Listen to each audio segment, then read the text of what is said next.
Hello guys, എല്ലാവർക്കും നമസ്കാരം. നമുക്ക് ഇഡ്ഡലിക്കും ദോശയ്ക്കും പറ്റിയ ഒരു മുളക് ചമ്മന്തിയുടെ റെസിപ്പി നോക്കാം. ആദ്യം നമുക്കൊരു മിക്സിയുടെ ജാർ എടുക്കാം. ഒരു 15 അല്ലി ചെറുള്ളി ഇട്ട് കൊടുക്കാം. ഇനി നമുക്കതുപോലെ കുറച്ച് വെളുത്തുള്ളിയും ഇട്ട് കൊടുക്കാം. ഇനി നമുക്ക് കുറച്ച് പുളി വെള്ളത്തിലിട്ട് നമുക്കതും കൂടെ ഒഴിച്ച് കൊടുക്കാം.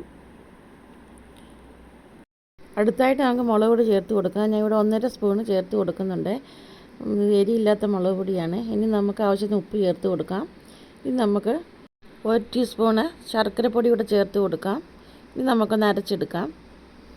അതിന് ശേഷം നമുക്ക് കുറച്ച് വെളിച്ചെണ്ണ ചൂടാക്കി ഒന്ന് ഒഴിച്ച് കൊടുക്കാം. ഒന്ന് ഇളക്കിയെടുക്കാം. അടിപൊളി ചമ്മന്തിയാണ്. എല്ലാവരും ഇങ്ങനെ ട്രൈ ചെയ്ത് നോക്കണം കേട്ടോ. പുളിയും മധുരവും ഉപ്പും എല്ലാം കൂടെ നല്ല ടേസ്റ്റാണ്.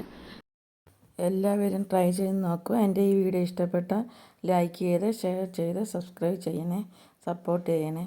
നമുക്ക് ചോറിൻ്റെ കൂടെയും കഴിക്കാവുന്ന ഒരു ചമ്മന്തിയാണിത്.